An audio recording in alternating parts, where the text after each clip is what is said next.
அருட்பெருஞ்சோதி அருட்பெருஞ்சோதி தனிப்பெரும் கருணை அருட்பெருஞ்சோதி. எல்லா உயிர்களும் இன்புற்று வாழ்க, வள்ளல் மலரடி வாழ்க வாழ்க, கொல்லா விரதம் குவளை எல்லாம் ஊங்குக, நல்லோர் நினைத்த நலம் பெறுக, நன்றி நினைத்த எல்லோரும் வாழ்க இசைந்து. உலக மக்களே, அறிவார்ந்த அன்பர்களே, ஆண்மைநேய ஒருமைப்பாடுடைய அன்பர்களே, அருட்பெருஞ்சோதி ஆண்டவருடைய திருவிளையாடலை பார்த்து கொண்டிருக்கிறோம். அருட்பெருஞ்சோதி ஆண்டவர் ஆதியும் அந்தமில்லா தோன்றிய இறைவன், சுயமாக தோன்றிய இறைவன். இந்த பிரபஞ்சத்தை உருவாக்குவதே அருட்பெருஞ்சோதி ஆண்டவர் தான். அப்போ சுயமாக தோன்றி பிரபஞ்சத்தை உருவாக்கி அண்டங்களையும் உலகங்களையும் படைத்து, அந்த உலகங்களுக்கு ஏற்றபடி பத தலைவர்களை படைத்து, அவர்களுக்கு ஏற்றபடி தொழில்களையும் படைத்து, படைத்தல், காத்தல், அழித்தல், மறைத்தல், அருளன், இந்த 5 தொழில்களையும் செய்வதற்காக 5 பத தலைவர்களை படைத்து, பிரம்மன், திருமால், ருத்திரன், மகேஸ்வரன், சதாசிவம் அவர்களையும் படைத்து அவங்களுக்கு தொழிலையும் கொடுத்து இந்த பிரபஞ்சத்தை இயக்க வைத்தார்கள்.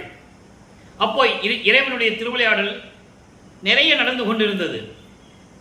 கலியுகத்தினுடைய கடைசி திருவிளையாடல், கிரேதயுகம், திரேதயுகம், துவாரயுகம், கலியுகம். கலியுகத்தினுடைய கடைசி திருவிளையாடல் 1823ஆம் ஆண்டு தொடங்கி 30/1/1874 இரவு 12 மணி வரையிலும் இந்த திருவிளையாடல் தொடங்குகிறது, நடந்து கொண்டிருக்கிறது.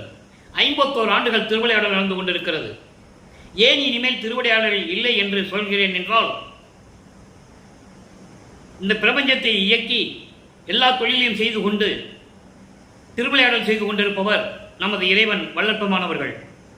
தன் மகனை எப்படியெல்லாம் இந்த பூவிலருக்கு வருவிக்க செய்து, ஒரு தாயின் வழியாக வருவிக்க செய்து, தன் மகனை சமயங்களிலும் மதங்களிலும் மார்க்கங்களில் ஈடுபட செய்து, ஏன் ஈடுபட வைத்தார் என்றால், இந்த பிரபஞ்சம் தோன்றிய காலத்திலிருந்தே இந்த பத தலைவர்களும் இவங்கெல்லாம் சேர்ந்து சமயங்களையும் மதங்களையும் மார்க்கங்களையும் உருவாக்கி விட்டார்கள். சைவ சமயம், வைஷ்ணவ சமயம், காணாபத்தியம், கௌரம், சௌரம், இப்படி நிறைய சமயங்கள் உருவாகிவிட்டன. மார்க்கங்களையும் உருவாக்கி விட்டார்கள். கிரேத யுகத்திலே கலங்க மார்க்கம், திரேத யுகத்திலே திராவக மார்க்கம், துவார யுகத்திலே நவநீத மார்க்கம், கலியுகத்திலே பஸ்ம மார்க்கம், அதுக்கப்புறம் தாச மார்க்கம், சத்புத்திர மார்க்கம், சமய மார்க்கம், சக மார்க்கம், இப்படி மார்க்கங்களை உருவாக்கி விட்டார்கள். இப்போ இந்த காலங்கள், அதாவது இந்த யுகங்களுக்கும் இந்த சமயங்களுக்கும் மதங்களுக்கும் மார்க்கங்களுக்கும் ஒரு ஆயுள் காலம் உண்டு. கிரேத யுகத்திற்கு 12,28,000 வருடங்கள், திரேத யுகத்துக்கு 12,96,000 வருடங்கள், துவார யுகத்துக்கு 8,64,000 வருடங்கள், கலியுகத்துக்கு 5,000 வருடங்கள். பட் சித்தாந்தமும் வேதாந்தமும் கூறுகின்றன கலியுகத்துக்கு 4,32,000 வருடம் என்று. ஆனால் கலியுகத்துக்கு 5,000 வருடம் தான் என்று நமது இறைவன் வல்லப்பமானவர்கள் கணக்கிட்டு நமக்கு அருளியிருக்கிறார்கள். ஆக இதுக்கெல்லாம் ஆயுள் உண்டு. இதெல்லாம் முடிஞ்ச உடனே அந்த மார்க்கங்கள் அழிஞ்சிடும், அந்த யூகங்கள் அழிஞ்சிடும், அப்போ சமயங்கள் அழிஞ்சு போகும். அப்போ உலக மக்களுக்கு தேவை ஒரு மார்க்கம். அந்த மார்க்கம் சமரசமாக இருக்க வேண்டும், சுத்தமாக இருக்க வேண்டும். சுத்த சன்மார்க்கத்தை நிறுவி, அருட்பெருஞ்சாண்டவர் சுத்த சன்மார்க்கத்தை நிறுவி 51 ஆண்டுகள் இருக்கின்ற நிலையில் தன் மகனை இந்த பூலோகிற்கு ஒரு தாயின் வழியாக வருவிக்க செய்து, தன் மகனை சமயங்களிலும் மதங்களிலும் மார்க்கங்களில் ஈடுபட செய்தார்கள். அதில் சொல்லப்பட்ட சங்கற்ப விகற்பங்களை பின்பற்றி கொண்டு தனது மகனை அங்கு இருக்க செய்தார்கள். அப்படி வருவிக்க விட்ட பிறகு 8 ஆண்டுகள் வரையிலும் நமது பிள்ளை பெருமானவர்கள், வல்லற்பமானவர்கள், நான் பிள்ளை பெருமான் தான் நான் ரொம்ப சந்தோஷமாக கூப்பிடுறது அவரை சொல்கிறது. ஏன்னா அருட்பெருஞ்சாண்டவரை தன் மகனுக்கு செல்வப்பிள்ளை என்று பெயரிட்டவர். அதை தான் நான் பிள்ளை பெருமானார் என்று கூறுவேன். வல்லற்பமானார் மக்களால் அழைக்கப்பட்டது, அந்த பெயர் நிலைத்து விட்டது. அது ஒரு பக்கம் இருக்கட்டும், சந்தோஷம்தான். அதனால் பிள்ளை பெருமானவர்கள் வருவிக்க விட்டு 8 ஆண்டுகள் வரையிலும் தான் யார் என்ற தெரியாத நிலையில் இருந்து கொண்டு மனம் ஒரு நிலையில் இல்லாமல் அலைந்து கொண்டிருக்கிறார்கள்.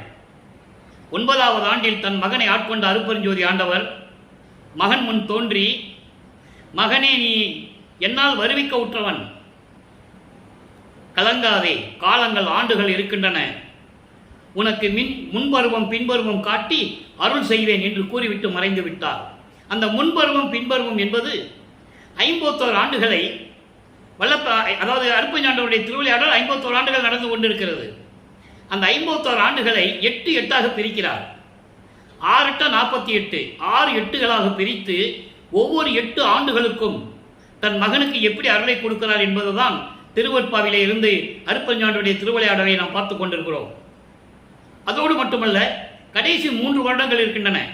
51 48 போச்சுன்னா 3. அந்த 3 ஆண்டுகள் தான் இங்கே சித்தி வளாகத்திலே இந்த கிளைமேக்ஸ் சீன், அதான் உச்சக்கட்டம். அது நம்ம பின்னால் பார்க்க போகிறோம். இன்னும் நமக்கு மாதங்கள் இருக்கிறது. இப்போ வல்லப்பமானவர்கள் வருவிக்க விட்ட பிறகு, இந்த 9வது ஆண்டில் இறைவனால் வருவிக்க விட்ட என்ற நிலை தெரிந்த பிறகு இறைவனுடைய அருளை எந்த அருளையும் பெற முடியவில்லை. முதல்ல 8 ஆண்டுகள் ஒன்றும் தெரியாமையே போயிடுச்சு, கடந்து போயிடுச்சு. 9வது ஆண்டில் மகனை ஆட்கொண்ட பிறகு 9வது ஆண்டிலிருந்து 12 ஆண்டுகளுக்குள் இறைவனை நினைத்து எப்படியெல்லாம் முறையீடு செய்கிறார். இது ஒரு விஷயம் நீங்கள் நல்லா கவனிச்சிக்கணும். இவர் இறைவன் மகன் என்று தெரியும், வெளியே சொல்ல முடியாது, சொல்லக்கூடாது. அது தெய்வ ரகசியம். ஏற்கனவே ஒப்பந்தம் செய்யப்பட்டது. ஒப்பந்தம் செஞ்சு தான் அவருக்கு பூலோகத்துக்கு வராரு. அது பாடலில் திருவருட்பால் இருக்கு. அந்த பாடல்கள் நம்ம விளக்கம் ஏற்கனவே சொல்லிட்டோம். இன்னைக்கு பார்க்குறவங்களுக்கு குழம்பி இருக்கக்கூடாது, ஒரே குழப்பத்தில் இருக்கக்கூடாது. அதனால இந்த விளக்கத்தை சுருக்கமாக சொல்கிறேன். ஏற்கனவே அங்கே விண்ணுலகத்திலே சுத்த சிவஞான வெளியிலே அங்கே ஒப்பந்தம் செய்யப்பட்டது. அதன் பிறகுதான் வல்லப்பமானவர்கள் இங்கே வருவிக்க விட்டார். வருவிக்க விட்டு இங்கே வந்த பிறகு அவருக்கு மறைப்பு நிலை ஏற்படுகிறது. அதுக்கு முன்னால் நடந்ததெல்லாம் அவருக்கு தெரியாது. மறைப்பு நிலையை கொடுத்துட்டார் இறைவன், ஞானத்தை மட்டும் கொடுத்தார். அந்த ஞானத்தை வைத்துக்கொண்டு இறைவன் மீது முறையீடு செய்து கொண்டிருக்கிறார். அப்போ சமயங்களும் மதங்களும் மார்க்கங்களும் இறைவனை சிவபெருமான் என்றும், சைவ சமயத்துடைய தலைவன் சிவபெருமான், ஆனால் அவர்தான் இறைவன் என்று பல ஆண்டுகாலாக பல யுகங்களாக மக்கள் வணங்கிக் கொண்டிருக்கிறார்கள். அதன் அடிப்படையிலே இவரும் வணங்கிக் கொண்டிருக்கிறார். திருநூறு பூசிக் கொண்டிருக்கிறார். உத்ராட்ச அந்த மணியை கழுத்திலே மாட்டிக் கொண்டிருக்கிறார். சங்கற்ப விகற்பங்களில் ஈடுபட்டுக் கொண்டிருக்கிறார். பூஜை செய்வது, ஊதுவத்தி கொளுத்துவது, கற்பூரம் ஏற்றுவது, தேங்காய் பழம் உடைப்பது, எல்லா வேலைகளும் நடந்து கொண்டிருக்கிறது. ஏன்னால் அவர் அப்படி இருந்து ஆகணும், தெரியாது அவருக்கு. அப்போ அவருக்கு சுத்த சன்மார்க்கம் தெரியாது, அருட்பெருஞ்சோதி ஆண்டவர் யாருன்னு தெரியாது. சிவபெருமான் தான் இறைவன் நினைச்சு அவர் சொல்லிட்டு இருக்கிறார். நிலைகள் மாறும்போது இப்போ நம்ம இன்னைக்கு அதெல்லாம் பார்க்க போகிறோம். நல்லா மனசில் வச்சுக்கோங்க. இப்போ திருவருள் முறையீடு 232 பாடல்கள்.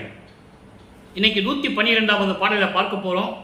அந்த பாடலிலே இதுவரைக்கும் 111 பாடல்களை பார்த்துருக்கோம். நேற்று வரைக்கும் தினமும் அருட்பெருஞ்சோதியுடைய திருவிளையாடல் தொடர்ந்து கொண்டு இருக்கும். ஏன்னா ஒவ்வொரு பாடலிலிருந்து எப்படி சொல்றாரு, அவர் எப்படி அருளை பெற்றுக் கொண்டார் விளக்கத்தை உலக மக்களுக்கு சொல்லணும். 202 ஆண்டுகளாக வல்லப்பமானவர்கள் வருவிக்க விட்டு 202 ஆண்டுகளாக திருவருட்பாவினுடைய உண்மை நிலைகளையும், அவர் எப்படியெல்லாம் சமயங்களிலும் மதங்களிலும் மார்க்கங்களில் ஈடுபட்டுக் கொண்டிருந்தார் என்பதையும், அதன் பிறகு எப்படி அதை விட்டுட்டு வெளியே வந்தார் என்பதையும், அருட்பெருஞ்சாருடைய அருள் தன்மைகளை எல்லாம் உலக மக்களுக்கு எடுத்து யாரும் சொல்லவில்லை என்பதுதான் வேதனையான விஷயம். பொதுப்படையாக பேசினார்கள், அது ஒரு பக்கம் இருக்கட்டும், அதுக்குள்ள நம்ம போக வேண்டாம். போனால் இன்னைக்கு திருவிளையாடலை சொல்ல முடியாது. அப்போ இந்த நிலையில் இருக்கும்போது 112வது பாடல் நல்லா கவனிங்க. பதிகம் 6 1ஆம் திருமுறை திருவருள் முறையீடு 112. மால் அறியான் மலரோன் அறியான் மகவான் அறியான் காலன் அறியான் மற்றை வானவர் கனவினும் கண்டு அறியார் சேலறியா மங்கை பங்கா. நல்லா கவனிங்க. பாடல் உங்களுக்கு புரியாட்டம் கூட இறைவன் அளித்த விளக்கம் மிகவும் எளிமையாக இருக்கும், அற்புதமாக இருக்கும். சேலறியா மங்கை பங்கா நின் திறத்தை மறை நாளும் அறியாது எனில் நான் அறிவேன் எனல் நானு உடைத்தே. இது பாடல். இந்த பாடலில் விளக்கம் பாருங்க. திருமால் அறியான் என்பது திருமால். திருமாலும் இறைவனை பார்க்க முடியவில்லை. அது ஏற்கனவே நிறைய விளக்கங்கள் நான் 4 வருஷமா கொடுத்துட்டேன். இருந்தாலும் இன்னைக்கு அது சொல்லணும், சுருக்கமாக சொல்றேன். திருமால் இறைவனுடைய திருவடியை பார்க்க முடியவில்லை. பன்றி உருவம் எடுத்து பல யுகங்களாக தேடியும் இன்னும் திருவடியை பார்க்க முடியவில்லை என்று கூறுவார். நெடுமாலும் பன்றி என நெடுநாள் விரைந்து நேடியும் கண்டறியாத பூம்பாதங்கள் என்று சொல்லுவார். ஆக திருமால் இன்னும் இறைவனை பார்க்க முடியவில்லை. மலரோன் அறியான். மலரோன்னா பிரம்மன். பிரம்மனும் பார்க்கல, முடிய பார்க்கல. இவன் முடிய பார்க்கறதுக்கு அன்னப்பறவை எடுத்துட்டு போறான், முடிய பார்க்க முடியல. பூத்திடும் அவனும் காத்திடும் அவனும் புல் விலங்கு உருக்கோடு நேடியும் ஏத்திடும் முடியும் கூத்திடும் அடியும் இன்னும் காண்கிலர். இன்னும் பார்க்கலையாம். பாட்டில் சொல்ற பிரம்மன் என்ன பண்றான், அன்னப்பறவை எடுத்துட்டு மேலே போறான் முடிய பார்க்கறதுக்கு. திருமால் பன்றி உருவம் எடுத்து கீழே போறான். புல்லுன்னா பறவை, விலங்குனா பன்னி. இப்படி உருமாறி போறாங்க. அது ஒரு இடத்துல சொல்லுவாரு, பிரமனும் திருமாலும் என் தந்தையை வணங்கி, ஆறாம் திருமுறையில் சொல்லுவாரு, என் தந்தையை வணங்கி உன்னுடைய அருவடியும் திருவடியையும் பார்க்கணும்னு நீ சொல்லிட்டா அவர் காட்டியிருப்பாரு. ஆணவத்தினால் செருக்கால் நடந்து கொண்டார்கள், தாங்கள் தான் பெரியவர்கள் என்று. இப்படியெல்லாம் நிலை வருகிறது. அப்போ இவன் அன்னப்பறவை எடுத்துட்டு போறாப்புல, அவர் பண்டை எடுத்துட்டு போறாப்புல பார்க்க முடியலை. அடுத்து சொல்வாங்க, மகமான் அறியான். மகமான் என்றால் இந்திரன். இந்திரனும் பார்க்க முடியல, காலன் என்ற ஒரு தேவனும் பார்க்க முடியல. காலத்தை நிர்ணயிக்கக்கூடிய, ஆயுளை நிர்ணயிக்கக்கூடிய காலன் என்பவன் கூட இறைவனை பார்க்க முடியவில்லை. அதோடு மட்டுமல்ல, வானவர்களும் பார்க்கவில்லை, கனவினும் கண்டறியார். கனவுல கூட பார்க்க முடியலையா. அதோடு மட்டுமல்ல, செயலறியா மங்கை பங்கா, மீன் போன்ற அழகான கண்களை உடைய உமையாலை ஒரு பக்கமாக கொண்டிருக்கின்ற இறைவனே, உன்னுடைய திறத்தை, அருள் திறத்தை 4 வேதங்களும் அறிய முடியவில்லை என்றால், இவங்களும் பார்க்க முடியல, திருமால், பிரம்மன், இந்திரன், காலன், வானவர்கள் யாரும் பார்க்க முடியல, 4 வேதங்களும் பார்க்க முடியல. அப்படி என்றால் உன்னை நான் எப்படி அறிவேன்? நான் அறிவேன் என்று சொன்னால் அது வெட்கமாக இருக்கிறது எனக்கு. எப்படி சொல்ற பாருங்க, நான் அறியேன் எனல் நானும் உடைத்தேன். எனக்கு வெட்கமாக இருக்கிறது. நான் எப்படி சொல்லுவேன்? யாரும் உன்னை பார்க்கல, நான் மட்டும் உன்னை நான் பார்த்துருக்கேன் அப்படின்னு சொன்னா எனக்கு வெட்கமா இருக்கு. அதனால சீக்கிரம் வந்து எனக்கு அருளை கொடுன்னு சொல்றாரு. இதை மகாதேவ மலையிலே நிறைய இடங்களில் சொல்லுவார். அளவு இறந்த நெடுங்காலம் சித்தர் யோகர் அறிஞர் மலர் அயோன் மற்றும் வானவர்கள் வேதங்கள் அனைத்தும் அனந்த வேதம் என்று சொல்லுவார். அனந்த வேதம் களவு இறந்தும் கருணாதி இறந்தும் செய்யும் கடும் தவத்தும் காண்பரிதாம் கடவுளாகி, எல்லாத்தையும் விட்டுட்டு, சோறு தண்ணி எல்லாத்தையும் விட்டுட்டு அப்படி தவம் இருக்கிறாங்க உன்னை பார்க்கறதுக்கு. அப்போ கூட உன்னை பார்க்க முடியல அப்படின்னு சொல்லுவார். ருத்திர பிரமர் விண்ணோர் வேந்தன். விண்ணோர் வேந்தன் யாரு? இந்திரன். அதான் இங்க சொல்றாரு. விண்ணோர் வேந்தன், உருகரடர், காந்தரவர், இயக்கர், பூதர், இவங்கெல்லாம் தேவ கூட்டத்தை சேர்ந்தவர்கள். 18 கூட்டங்களுடைய இவங்கெல்லாம் தலைவர்கள், நவநிலை தலைவர்கள். இவர்கள் சேர்ந்து யாருமே பார்க்க முடியல என்று மருத்துவர், யோகியர், சித்தர், முனிவர், மற்ற வானவர்கள் முதலாம் மனத்தால் தேடி கருத்தளித்து தனித்தனியே சென்று வேதங்களை வினவ, அவரும் வருத்தமுற்று அவங்களோடு புலம்பி நின்ற வஞ்ச வெளியே இன்பமயமாம் தேவே. அழகா சொல்லுவார். 9வது பாடல் மகாதேவ மாலையில 1ஆம் திருமுறையில் 5வது பதியத்திலேயே சொல்லிடுவார். அது ஆக இப்படியெல்லாம் பார்க்க முடியாத இறைவன், அப்படி இறைவனை நான் பார்த்துட்டேன்னு சொன்னா எனக்கு வெக்கமா இருக்கு. நான் எப்படி சொல்லுவேன்? சீக்கிரம் வந்து எனக்கு அருளை கொடு என்று சொல்லி இந்த பாடலை நமக்கு அள்ளியிருக்கிறார்கள். ஆக வல்லப்பமானவர்கள் 9வது ஆண்டிலிருந்து, வறுமைக்கற்ற 9வது ஆண்டிலிருந்து 12 ஆண்டுகளுக்குள் இந்த நிலை தொடர்ந்து கொண்டிருக்கிறது. இப்போ 13வது ஆண்டு தொடர்கிறது, ஆரம்பமாகிறது. வருவிக்க விட்டு 13வது ஆண்டு ஆரம்பமாகிறது. நான் ஏற்கனவே கூறியது போல வல்லப்பமானவர்களை பற்றி பேசும்போது வயதை பற்றி குறிப்பிடக்கூடாது என்பதுதான் என்னுடைய தாழ்மையான கருத்து. ஏன்னா அவர் ஒவ்வொரு யுகத்திலும் இருந்தவர், இறைவனாகவே இருந்து கொண்டிருப்பவர். அவருக்கு ஏது வயது? அதை நீங்க புரிஞ்சுக்கணும். அப்போ அந்த நிலையில் இருக்கும்போது இப்போ வல்லப்பமானவர்கள் அதாவது ஈரெட்டு 16வது ஆண்டுகளுக்குள் இருந்து கொண்டிருக்கிறார். அப்போ 13வது ஆண்டு திருவொற்றியூர் செல்லுகிறார். மனம் போக சொல்லுது, மனம் தூண்டுது, நீ போ, திருவொற்றியூருக்கு போகணும். தூண்டுது சொல்றதை விட இவர் தூண்டி விடுகிறார் அருட்பெருஞ்சாண்டவர். ஏன்னா காலங்கள், ஆண்டுகளை கடக்க வேண்டும். இப்போ 13 ஆண்டுகள் கடந்து விட்டது. தன் மகனை வருவிக்க செய்து 13 ஆண்டுகள் கடந்து விட்டது. அப்போ இவர் திருவொற்றியூருக்கு போகிறார். அங்கே 2ஆம் திருமுறை உருவாகிறது. அந்த பதியத்தில் நம்ம பார்த்துட்டோம். அதுக்கப்புறம் திருமுல்லை வாயிலுக்கு போவார். அந்த பதியத்தை நம்ம பார்த்துட்டு இருக்கோம். திருமுல்லை வாயில் காட்சி பெருமிதம் பதிகம் 14 2ஆம் பாடல். இன்னைக்கு 2ஆம் பாடல் இல்லை. இதோட திருமுல்லை வாயிலுக்கு போகிறத நிறுத்திக்குவார். அப்புறம் திருவள்ளி தாயத்துக்கு வருவார். இப்படி பல நிலைகள் இருக்கிறது. இப்போ திருமுல்லை வாயிலுக்கு போகிறார். இந்த பாடலை ஏன் அருளினார் என்றால் அவருடைய நிலையை உலக மக்களுக்கு தெரியப்படுத்த வேண்டும். 24 ஆண்டுகள் வரையும் வருவிக்க விட்டு 24 ஆண்டுகள் வரையும் அவங்க எங்கே போனாலும் நடந்து தான் போகணும். வெயில் அடித்தாலும் சரி, காத்தடித்தாலும் சரி, இவர் நடந்து தான் போகணும். ஏன்னா அந்த நிலையில் அவர் இருந்து கொண்டிருக்கிறார். எந்த அருளையும் அவர் வாங்க முடியல இறைவனிட்டிருந்து. ஏன்னா அவர் திருவிளையாடல் செய்து கொண்டிருக்கிறார். தன் மகனை பக்குவப்படுத்த வேண்டும். சமயங்களிலும் மதங்களிலும் மார்க்கங்களில் இருக்க செய்து பக்குவப்படுத்தி அதெல்லாம் ஒன்று இல்லைன்னு மக்கள்கிட்ட சொல்லிடு. இந்த நிலைக்கு தான் இங்கே இருக்க வைக்கிறார் என்பதை நீங்கள் புரிந்து கொள்ள வேண்டும். அப்போ அங்கே திருமலை வாயிலில் என்ன நடக்குது? ஏற்கனவே ஒரு பதியத்தில் 10 பாடலை பார்த்துட்டோம். நான் வந்து நிற்கிறேன், நீ என்னென்னு கூட என்ன கேட்கறதில்ல அப்படிலாம் சொல்லுவார். இப்போ 2வது பதியத்தில் சிந்தை நின்ற சிவானந்த செல்வமே எந்தையே எம்மை ஆட்கொண்ட தெய்வமே. இங்கே எந்தைன்னு சொல்லுவார் மாசிலாமணியை. ஏன்னா திருமலை வாயில் இருக்கிற பேர் மாசிலாமணி, திருவொற்றியில் இருக்கிற பேர் தியாகராஜன், சிதம்பரத்தில் இருக்கிற பேர் நடராஜ், அங்கே மதுரையில் சொக்கநாதன், இப்படி பல பெயர்களை வைத்து அழைத்துக் கொண்டிருந்தார்கள். திருவள்ளி தாயத்தில் பிச்சாண்டின்னு சொல்லுவார். நல்லா கவனிங்க. இப்போ திருமலை வாயில் பதியம் முடிஞ்சிருச்சு. இப்போ திருவள்ளி தாயத்தில் இருக்கிறாரு. அதில் நம்ம 2வது பாடலை பார்க்குறோம். நிந்தை நின்ற சிவானந்த செல்வமே எந்தையே எம்மை ஆட்கொண்ட தெய்வமே சொல்லிட்டாரா? 9வது ஆண்டு ஆட்கொண்டது சொல்றாரு. தந்தையே வழி தாய தலைவா நீ கந்தை சுற்றும் கணக்கது என்களோ. யாரை ஏமாத்தி இருக்கு நீங்க கந்த துணியை கட்டிட்டு இருக்கேன்னு கேட்கிறார். அதாவது சிந்தை நின்ற சிவானந்த செல்வமே, என் உள்ளத்தில் நின்று கொண்டிருக்கின்ற சிவானந்த செல்வமே, எந்தையே என் தந்தையே எம்மை ஆட்கொண்ட தெய்வமே. ஆட்கொண்டது தெரிஞ்சு அவர் சொல்றார். ஆனால் மறைப்பு நிலையில் இருக்கிறார். வேற எதுவுமே அவருக்கு தெரியாது. அவர் கருவிலே எல்லாருடையும் பெற்றவர். ஒரு தாயின் கருவறையில் இருக்கும்போது சொல்லுவாரு, உபசாரத்தால் பெற்ற தாய் என்பால் ஒருத்தியின் கருவறையிலே இருக்கும்போது நான் எல்லாவற்றையும் பெற்றுக்கொண்டவன் என்று சொல்லுவார்.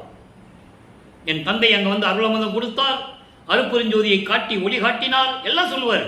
அது கருவறையில் நடந்த திருவிளையாடல். அது எப்போ சொல்லுவார்னா 5வது எட்டில் வரும்போது சொல்லுவார். அதை நம்ம பார்க்க போகிறோம். ஆண்டு கொண்ட தெய்வமே தந்தையே வள்ளித்தாய தலைவா. வள்ளித்தாய தலைவானா திருவள்ளித்தாயம். திருவள்ளித்தாயம்னு ஒரு இடம் இருக்கு சென்னையில். அங்கே போறாரு. ஏன்னா இங்கே நம்ம திருவொற்றியூருக்கு போய் எந்த பிரயோஜனம் இல்லை, திருமலை வாயிலுக்கு போய் எந்த பிரயோஜனம் இல்லை. இப்போ திருவள்ளித்தாயத்தில் இருந்துட்டு இருக்கிறார். திருவித்தாயத்தில் சொல்றாரு, திருவள்ளித்தாய தலைவா, திருவள்ளித்தாயம் என்று இருக்கின்ற தலைவனே, நீ கந்தை சுற்றும் கணக்கு எது? நீ எதுக்கு கந்த துணி கட்டிட்டு இருக்க? இது என்ன திருவிளையாடல்? யாரை ஏமாத்திட்டு நின்றுட்டு இருக்க? நானும் ரோட்டில் நின்றுட்டு இருக்கேன் சொல்லுவார். ஒரு தடவை ஒரு பாட்டில் சொல்லுவார், நான் இங்கே பூலோகத்துக்கு வருவதுக்கு முன்னாலே உன்கிட்ட கேட்டேன், நீ என்னை தெருவில் விட்டுருவேன்னு சொன்னேன், என்னை தெருவில் விட்டுட்ட, இப்போ நான் தெருவில் நிற்கிறேன், என் மீது பழி ஒன்றும் இல்லை, பழியெல்லாம் உன் மேலே தான் வரும். எப்படி? இந்த உலகம் சொல்லும், பெற்ற பிள்ளையை, பெற்ற மகனை, செல்வமாக வளர்த்த செல்வ பிள்ளையை தெருவிலே விட்டு விட்டான் என்று இந்த உலகம் உன்னை பழி பேசும். அந்த பழி உன்னை கூடக்கூடாது, அந்த இழித்தொள்ளும் பழித்தொள்ளும் உன்னை வந்து சேரக்கூடாது என்று சொல்லுகிறேன், விரைவில் வந்து எனக்கு அறிவாயாக என்று ஒரு பதியத்திலே சொல்லுவார். அதான் இங்கே கேட்குறாரு, எதுக்கு நீ கந்த துணி கட்டிட்டு இருக்க? என்ன கணக்கு அது? என்ன கணக்கு அது? எதற்காக? என்கொலோ எதற்காக என்று சொல்லி இந்த பாடலை நாம் கருளியிருக்கிறார்கள். ஆக வல்லப்பமானவர்கள் 16 ஆண்டுகள் வரைக்கும் இந்த நிலை தொடர்ந்து கொண்டிருக்கிறது. அப்போ ஒரு மனநிலை எப்படி இருக்குன்னு கொஞ்சம் யோசிச்சு பாருங்களேன், சிந்திச்சு பாருங்க. உடம்பு புல்லரிக்கும். அதாவது இறைவனுடைய பிள்ளைன்னு தெரியும், கடவுள் பிள்ளைன்னு தெரியும், யாருக்கும் வெளியே சொல்ல முடியல, சரியா சாப்பிட முடியல, தூங்க முடியல. இப்படியெல்லாம் ஒரு நிலை வரும்போது அவனுக்கு எப்படி இருக்கும் பாருங்க. அந்த நிலையில் இருந்து கொண்டிருக்கிறார். இப்போ வல்லப்பமானவர்கள் 3வது எட்டில் அடியெடுத்து வைக்கிறார். 3/24. இந்த 17வது ஆண்டிலிருந்து 24 ஆண்டுகளுக்குள் என்ன நடந்தது? மாசிலாமணிக்கு, அதாவது திருமலை வயலுக்கு அதுக்கப்புறம் போகல, திருவள்ளித்தாயத்தில் அதுக்கப்புறம் போகல. இப்போ மறுபடியும் திருவொற்றியூரில் இருக்கிறார். திருவொற்றியூரில் பதிகம் 10 புனரா விறகு பொருந்துரு வேட்கையின் இரங்கல் என்ற ஒரு பதிகம். அந்த பதிகத்தில் இன்னைக்கு 21வது பாடல். மொத்தம் 30 பாடல். இந்த பாடல் தன்னை தலைவியாகவும் இறைவனை தலைவனாகவும் உள்ளத்தை தோழியாகவும் வர்ணனை செய்து இந்த பாடலை நமக்கு அருளியிருக்கிறார்கள் இந்த பதியத்திலே. காரணம், இறைவன் மீது கொண்ட காதல், அளவில்லாத காதல். அந்த காதலை சொல்ல வேண்டும் என்றால் தன்னை ஒரு பெண்ணாக உருவப்படுத்தி சொல்லுகிறார், வேற ஒன்றும் இல்லை. அவ்வளவு. ஏன்னா ஒரு பெண் காதலிக்கும் போது அந்த பெண்ணுடைய காதலை ஒரு தோழியிடம் தான் முதல்ல சொல்லுவார். அதை தான் உள்ளத்தை தோழியாக வர்ணனை செய்து இந்த பாடலை நாம் கருதியிருக்கிறார்கள். முதல்ல இந்த பாடலுடைய விளக்கத்தை பார்ப்போம். இதன் மூலமாக உலக மக்களுக்கு அவர் என்ன தெரிவிக்கிறார் என்றதை பார்ப்போம். வண்டு ஆர் கொன்றை மலர் சடியார், வண்டு ஆர் கொன்றை மலர் சடையார், மதிக்க எழுந்த வல்விடத்தை உண்டார், ஒற்றியூர் அமர்ந்தார். உடையார் உடையார் என்பால் முற்றிலரே. இதான் ரொம்ப முக்கியமான வரி நமக்கு. உடையார் என்பால் முற்றிலரே, இன்னும் அங்கிட்ட வந்து சேரலன்றார். அப்போ இதற்கு முன்னால் பட்ட துன்பங்களை கூறுகிறார். கண்டார் கண்டபடி பேச கலங்கி புலம்பல் அல்லாது கொண்டார் முளையாய் சென்றார் முளையாய் என்னடி நான் செய்வது ஒன்றும் தெரிந்தில்லைனே. தோழியிடம் சொல்றார், அழகான தோழியே, இளம் பருவ மங்கையே, என் தோழியே, நான் என்ன செய்வதென்று தெரியாமல் இருந்து கொண்டிருக்கிறேன் என்று சொல்லுகிறார். இப்போ இந்த பாடலுடைய விளக்கம் பாருங்க. வண்டுகள் மொய்க்கின்ற புத்தம் புது மலர்கள், வாடிய மலர்ல வண்டு மொய்க்காது, அங்கே தேன் இருக்காது. புத்தம் புது மலர்களாகிய கொன்றை மலர்களை, தேனீக்கள் மொய்க்கின்ற கொன்றை மலர்களை சடையில் சூடிக்கொண்டிருக்கின்ற இறைவன். சிவபெருமானுக்கு கொன்றை மலர் தான் பிடிக்கும். அப்படி அந்த கொன்றை மலரை சடையில் சூடிய இறைவன் மதிக்க எழுந்த வல்விடத்தை உண்டார். அரக்கர்கள் தேவர்களை துன்புறுத்தும் போது அவர்களை எதிர்த்து போரிட வலிமை வேண்டும் என்பதற்காக பார்க்கடலை கடைகிறார்கள். ஒரு பாம்பை வச்சு மத்தா வச்சு கடைகிறாங்க. அமுதம் வருது. பாம்பு என்பவன் ஒரு அரக்கன். அப்ப அந்த விஷத்தை அந்த பாம்பு அமுதத்திலே கக்குகிறது, உமிழ்கிறது. அந்த அமுதத்தை என்ன செய்யுதுன்னு தெரியாம எல்லாம் முடிச்சிட்டு இருக்கும்போது சிவபெருமான் அந்த விஷம் உண்ட அந்த அமுதத்தை தான் உண்டு கழுத்தில் நிறுத்தி கொண்டவர். அதான் வல்விடம், கொடிய விஷத்தை. வல் என்றால் கொடுமை, கொடிய விஷத்தை உண்டு கழுத்தில் நிறுத்தி கொண்டவர். அப்படிப்பட்ட இறைவன் திருவொற்றியூரில் இருக்கிறார். திருவொற்றியூருக்கு சிவபெருமான் எப்படி வந்தாரு? சுந்தரம் வரும்போது கூட்டு வந்துட்டாப்புல. சுந்தரம் வரும்போது நீ என் கூட வா, நீ திருவாரூரில் இருக்க வேண்டாம், நீ என் கூட வான்னு கூட்டு வந்து திருவொற்றியூர் உட்கார வச்சுட்டாரு. அதை தான் சொல்றாரு, திருவொற்றியூரில் இருக்கின்ற இறைவனே, உடையார் என்பால் உற்றிலரே, என்னை உடையவன், என்னை ஆட்கொண்டு, உடையவன் என்று ஆட்கொண்டு, 9வது ஆட்கொண்டு, அப்படிப்பட்ட இறைவன், என்னை ஆட்கொண்ட இறைவன் இன்னும் என்னிடம் வந்து சேரவில்லை.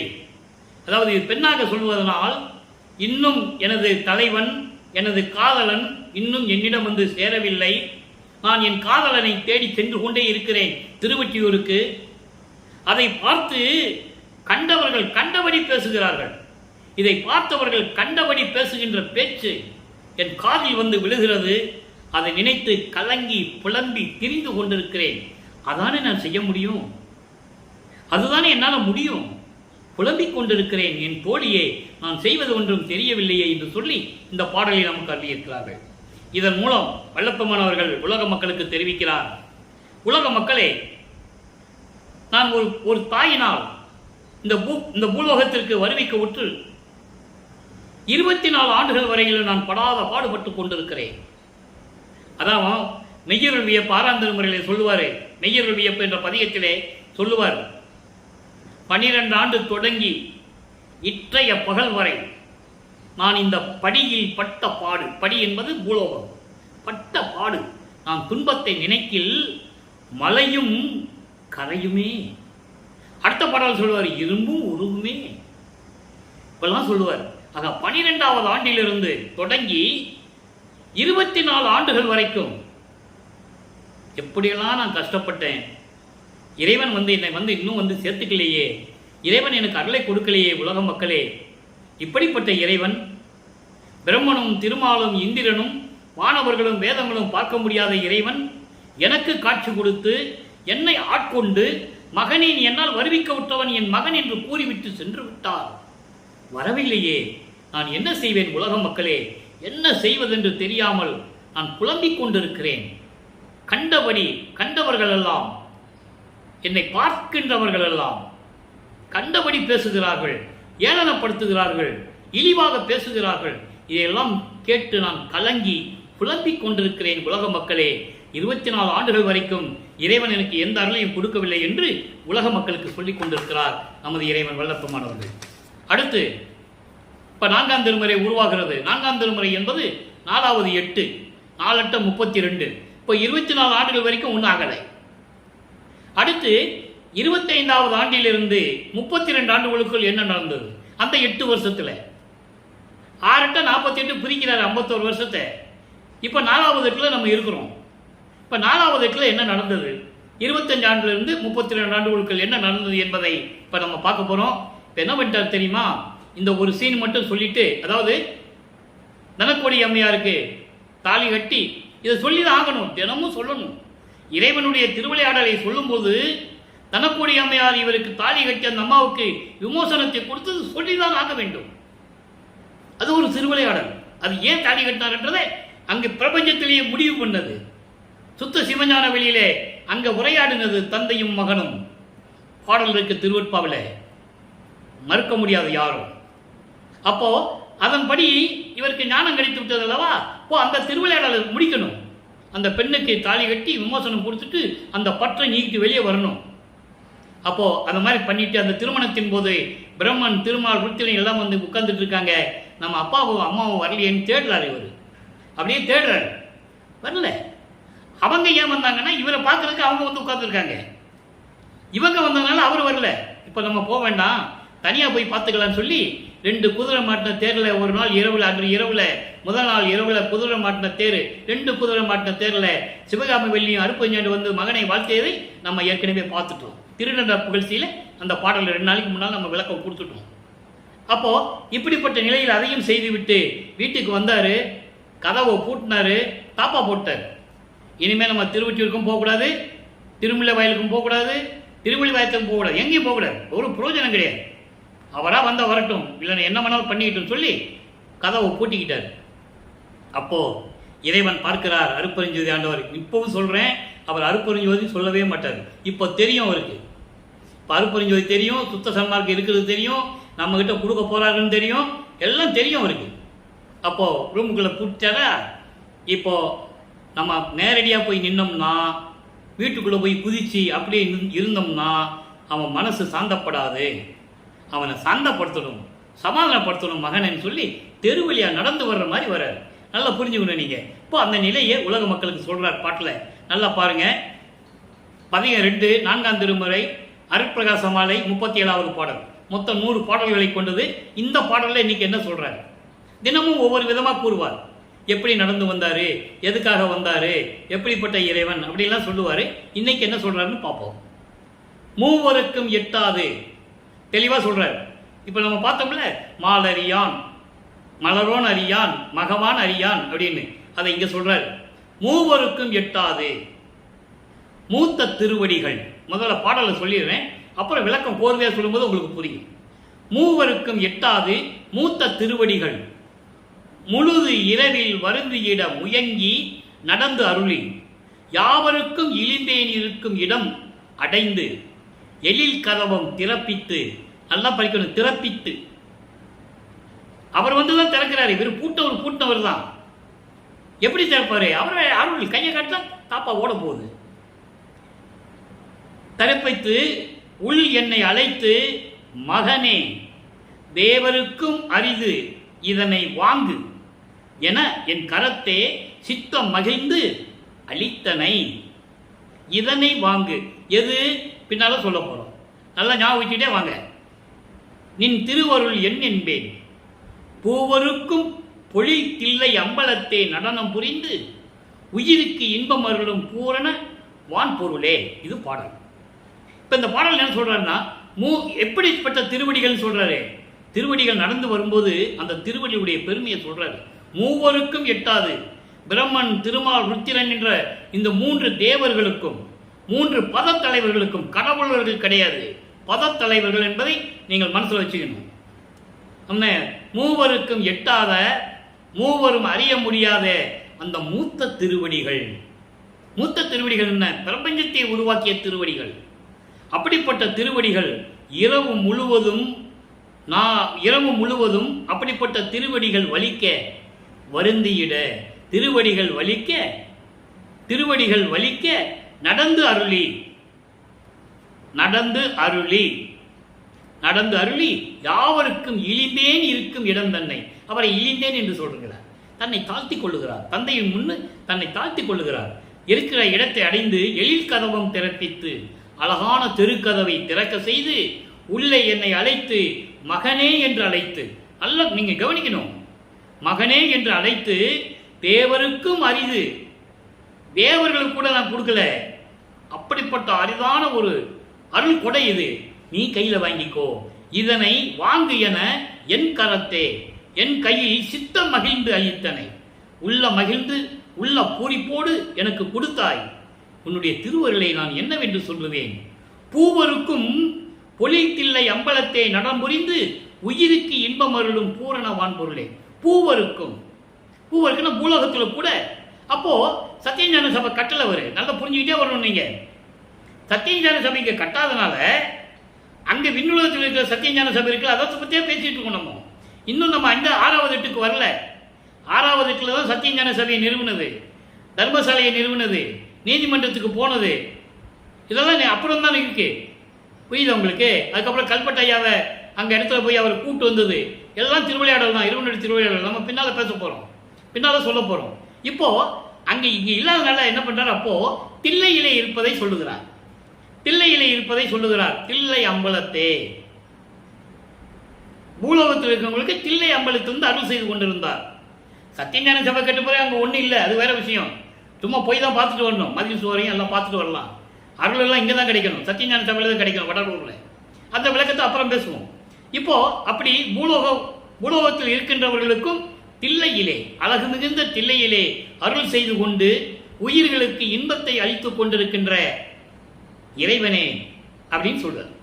நல்லா புரிஞ்சுக்கணும். அப்போ தில்லையை சொல்லிதான் ஆகணும். ஏன்னா தில்லை அப்ப மிகவும் புகழ் பெற்றது. தில்லையிலே எவ்வளவோ திருவிளையாடல் நடந்தது. அதெல்லாம் பேசணும்னா நிறைய நேரம், நமக்கு நேரம் வீணாகிட்டே போயிட்டு இருக்கும். அங்கேயும் திருவிளையாடல் நடந்த இடம் தான் ஒரு காலத்தில். அதனாலதான் தில்லை அம்பலம் என்று சொல்லுகிறார்.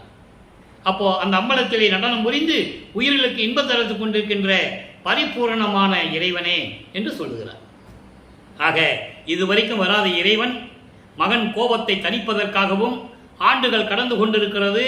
இனிமே மகனை காக்க வைக்கக்கூடாது என்பதற்காக கதவை திறந்து உள்ள மகனை அழைத்து, மகனை இந்த அருள் கொடையை வச்சுக்கொண்டு ஒன்று கொடுத்துட்டு மறைஞ்சிடுறார், மேலே போயிடுறார், சுத்த சிவஞான வழிக்கு போறார்.